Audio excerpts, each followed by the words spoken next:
Hello everyone, I am Dr. Atul Kumar Savastav, MBBS MD, Assistant Professor in Department of Microbiology। आज मैं last part upload करने जा रहा हूँ, part 5, और इस पार्ट में 8 से 10 क्वेश्चन ऑल इंडिया बेस हैं, इमेज बेस, सिंगल लाइनर, और हर क्वेश्चन में के आंसर्स में कुछ ना कुछ टेक होम मैसेज है। तो आपको क्वेश्चन कैसे आंसर करना है, अगर आपको 4 में से 2 ऑप्शन पता हो तब कैसे आंसर करना है, या आपको कोई भी आंसर नहीं पता है तब कैसे उसको रूल आउट करना है, या 4 में से आपको 3 ऑप्शन पता है, 1 ऑप्शन नहीं पता है तो कैसे रूल आउट करना है। सारी पॉसिबिलिटी के बारे में डिस्कस किया है 1 बाई 1, और हर क्वेश्चन के अंदर एक टेक होम मैसेज है।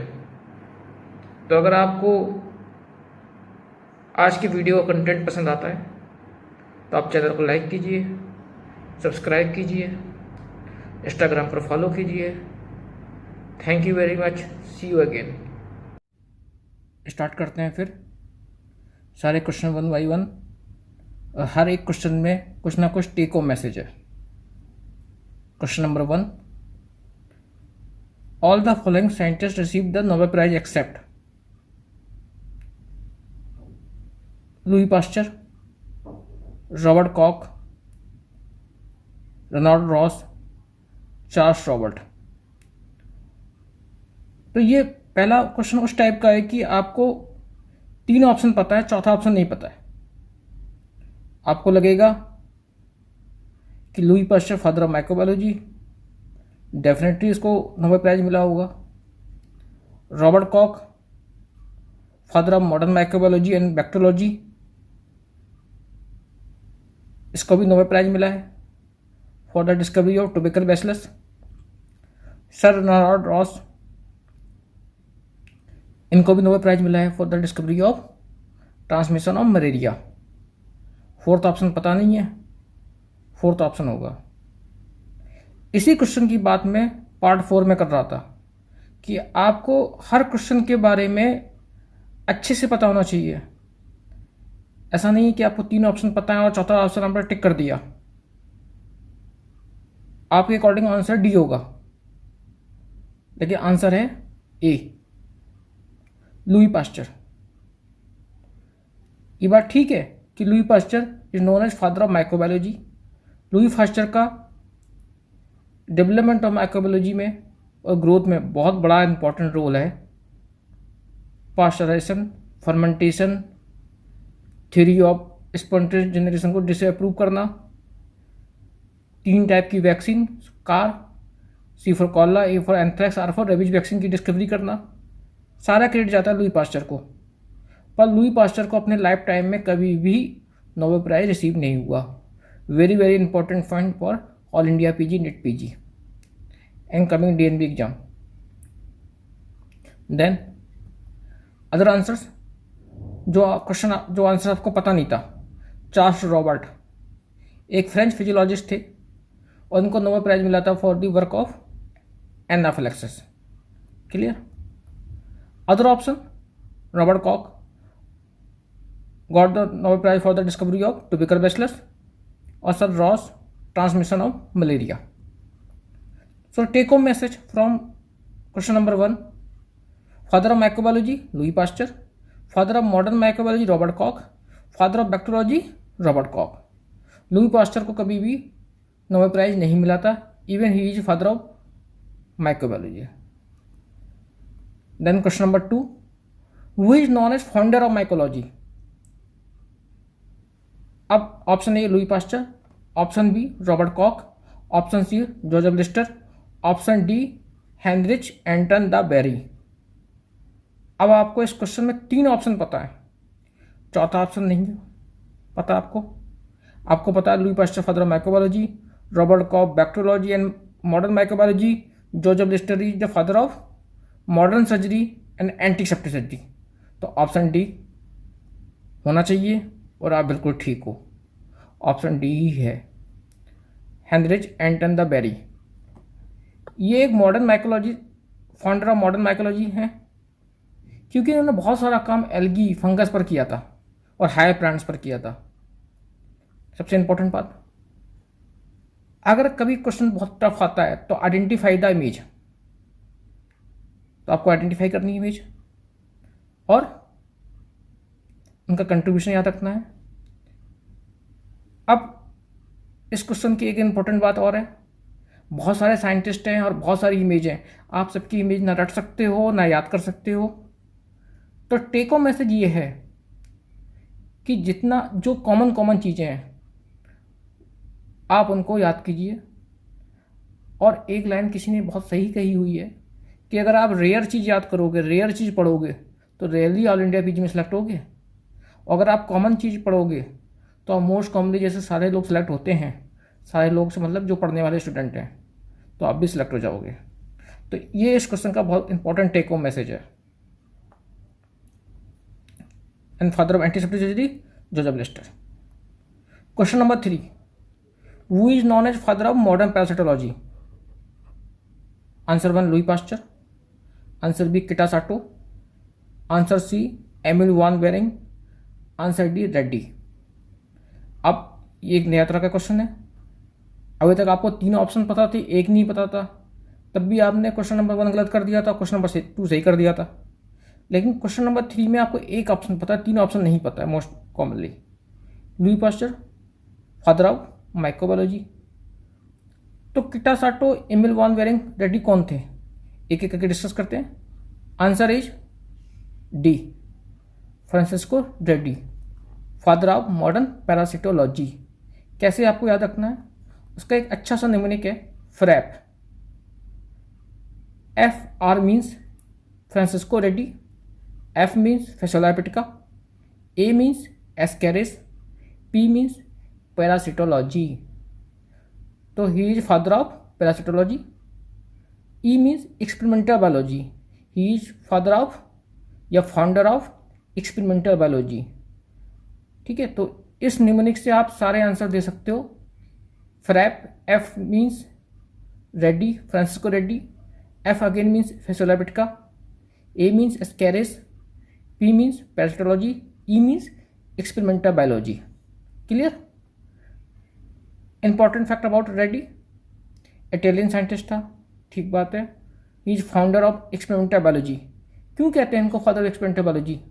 Because he was the first person to challenge the theory of spontaneous generation by demonstrating the maggots come from egg और एग्स ऑफ फ्लीज। सबसे पहले जिसने स्पॉन्टेनियस जनरेशन थ्योरी को चैलेंज किया था वो रेड्डी जी थे, इसलिए इनको हम फाउंडर ऑफ एक्सपेरिमेंटल बायोलॉजी कहते हैं। जबकि इस थ्योरी को डिसअप्रूव किया था और एक नई थ्योरी दी थी जिसका नाम था जर्म थ्योरी ऑफ डिजीज, वो किसने दी थी? लुई पास्चर ने। Clear. Father of modern parasitology क्यों कहते हैं? क्योंकि he was also the first to recognise and correctly describe details about more than 180 parasites. और जो मोस्ट इंपॉर्टेंट उसमें जो दिया था Fasciola hepatica and Ascaris. Clear. तो ये निमोनिक अगर आपको याद है तो आप सारा कर लोगे। क्वेश्चन नंबर 4, क्वेश्चन नंबर 3 में अदर ऑप्शंस। अदर ऑप्शंस में क्या थे आपके? किटासाटो एंड एमिल वान बेरिंग। किटासाटो एक आपको जापानीज नाम लग रहा है, जापानीज नाम लग भी रहा है और ये जापान के साइंटिस्ट भी थे।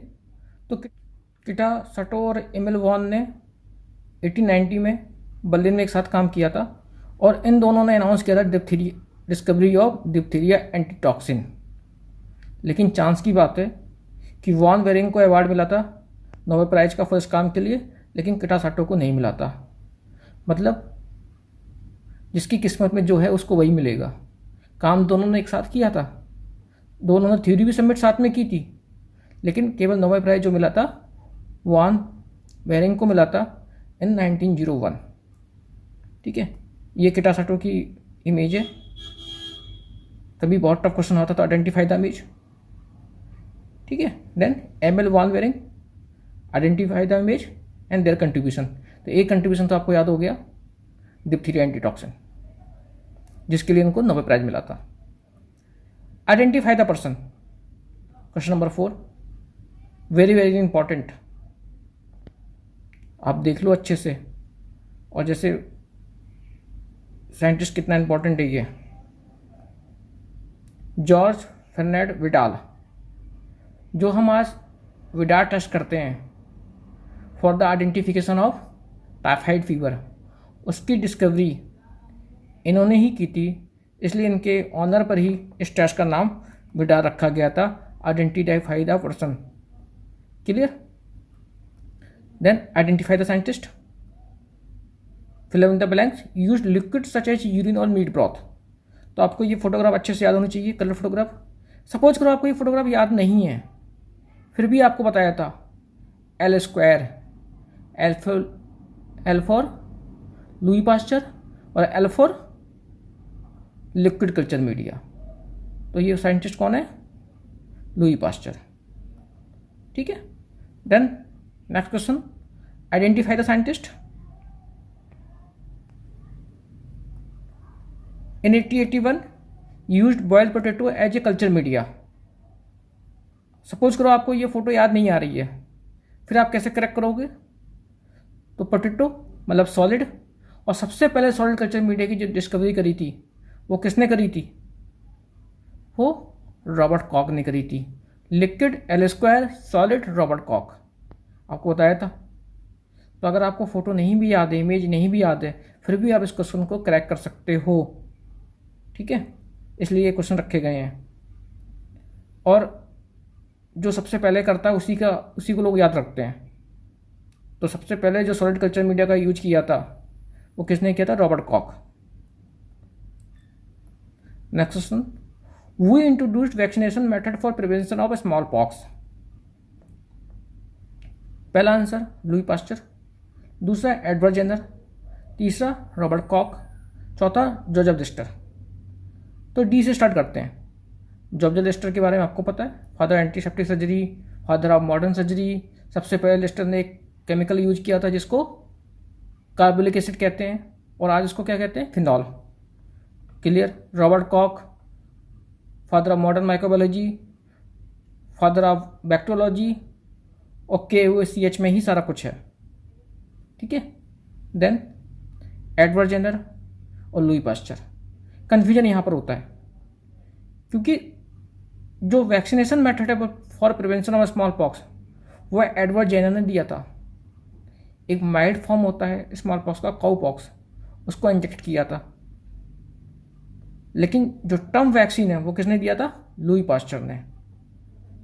Edward Jenner accidentally came to know, उन्होंने अचानक देखा कि जो मिल्क मीट्स हैं जो काउ पॉक्स से सफ़र करती हैं वो इम्यून है स्मॉल पॉक्स के लिए। तो उनके दिमाग में आया कि कुछ ना कुछ ऐसा है कि जो इनको इम्यूनिटी प्रोवाइड कर रहा है। यही कॉन्सेप्ट उन्होंने अपनाया और स्मॉल पॉक्स वैक्सीनेशन की डिस्कवरी करी। तो Jenner introduce the first successful immunisation in smallpox by a related but mild live virus of cowpox. और बॉय कौन था? जेम्स फिप्स, बताया था आपको। But the term vaccine was coined by, जो टर्म वैक्सीन था वो किसने कॉइन किया था? लुई पास्चर ने। कोई कन्फ्यूजन ना हो कि वैक्सीन टर्म लुई पास्चर ने दिया था, लेकिन स्मॉल पॉक्स वैक्सीनेशन की जो डिस्कवरी करी थी किसने करी थी? एडवर्ड जेनर ने। Identify the scientist. ये साइंटिस्ट बहुत इंपॉर्टेंट है और सर ने हमारे लिए इतना ईजी काम कर दिया है माइक्रोबायोलॉजिस्ट के लिए कि अगर ये ना होते तो क्या होता पता नहीं।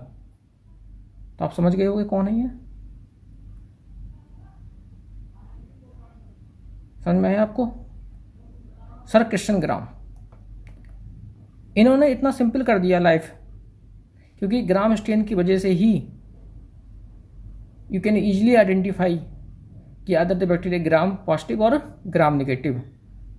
तो गूगल ने भी इनकी बर्थ एनिवर्सरी पर अपना डूडल चेंज किया था, इसलिए एक फ़ोटो लगाई है। 13 सितंबर 2019 को इनकी बर्थ एनिवर्सरी होती है। एक डेनिश बैक्टीरियोलॉजिस्ट थे और सर क्रिश्चियन ग्राम ने ग्राम स्टेनिंग की डिस्कवरी करी थी। Then identify the scientist. ये साइंटिस्ट आपके लिए बिल्कुल नया है। Friedrich Loeffler, very important. The diphtheria bacillus was first describe by, सबसे पहले जो डिप्थीरिया बैसिलस है उसको किसने डिस्क्राइब किया था? क्लेब ने। बट कल्टीवेशन किसने किया था? लोफरर ने। इसलिए डिप्थीरिया बैसिलस को क्लेब्स लोफरर बैसिलस भी बोलते हैं, KLB भी बोलते हैं शॉर्टकट में। KLB, के मतलब क्लेब्स, L मतलब लोफरर, B मतलब बैसिलस। तो कभी आ जाए आपको नेट PG में KLB मीन्स या किसने डिस्कवरी करी थी, तो क्लेब ने डिस्कवर किया था, फर्स्ट डिस्क्राइब किया था, और कल्चर किया था लोफरर ने। इसलिए दोनों को नाम पर क्लेब्स लोफरर बैसिलस बोलते हैं। और लोफरर की एक इम्पॉर्टेंट बात और थी कि सबसे पहले उन्होंने लोफरर सीरम मीडिया बनाया था। अभी जब नेक्स्ट कल्चर मीडिया बताएंगे तब बताएंगे डिटेल में, लेकिन अभी आप इतना याद रखो कि एक मीडिया था जो कल्टीवेशन ऑफ क्रॉनिबेटन डिप्थीरिया के लिए यूज होता है, उसको लोफरर सीरम मीडिया भी बोलते हैं या लोफरर सीरम स्लोप भी बोलते हैं, और शॉर्टकट में कहते हैं LSS। L means Loeffler's, S means serum और S मीन्स स्लोप। ठीक है। दूसरी इंपॉर्टेंट बात, he also developed meat extract peptone medium for cultivating pathogenic bacteria. तो सबसे इंपॉर्टेंट दो बात है कि डिप्थीरिया का कल्टीवेशन भी इन्होंने किया था, और जिस मीडिया की इन्होंने डिस्कवरी की थी कल्टीवेशन के लिए उसको LSS मीडियम बोलते हैं। Then question number 9, identify the scientist. Kary Mullis Nobel prize winner है। सबसे इंपॉर्टेंट डिस्कवरी जो लैंडमार्क डिस्कवरी थी वो क्या थी? PCR was first develop in 1983 and Cetus corporation USA, और 1993 में कैरी मुलिस को नोबेल प्राइज मिला था अपने इस काम के लिए। The first gene therapy experiment in human was initiated in 1990 at the national institute of health in USA। तो कभी आपसे पूछ सकते हैं कि सबसे पहले फर्स्ट जीन थेरेपी एक्सपेरिमेंट कहाँ इनिशिएटेड हुआ था ह्यूमन पर? NIH USA में हुआ था इन 1990, और वो किस पर हुआ था? A 4-year-old girl suffering from severe immunodeficiency disease caused by lack of enzyme adenosine deaminase. ठीक है, क्लियर हो गया? था फर्स्ट जीन थेरेपी कहाँ स्टार्ट हुई थी? NIH USA में इन 1990, और वो 4 साल की एक लड़की थी जिसको सीवियर इम्यूनोडिफिशियंसी डिजीज हुई थी due to lack of ADA enzyme. Then take home message क्या है ये आपको याद रखना है। लुई पास्चर और रॉबर्ट कॉक में एक टेबल बनाई है कि father of microbiology Louis Pasteur, father of modern microbiology Robert Koch, and father of bacteriology Robert Kock.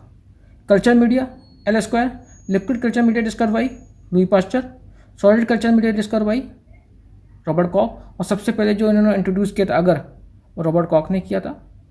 Bacillus coin the term vaccine, discovered the anthrax vaccine. सबसे पहले Louis Pasteur ने anthrax vaccine को discover किया था, लेकिन जो anthrax bacillus है वो डिस्कवर किसने किया था? रॉबर्ट कॉक ने। तो 3 वैक्सीन लुई पास्चर ने डिस्कवर की थी, कॉलरा वैक्सीन, एंथ्रेक्स वैक्सीन और रेबीज वैक्सीन। लेकिन इस बैक्टीरिया को जो डिस्कवर किया था वो किसने किया था? रॉबर्ट कॉक ने। अदर लास्ट में टेक होम मैसेज, कुछ अदर साइंटिस्ट हैं जिनकी डिस्कवरी आपको याद रखनी है।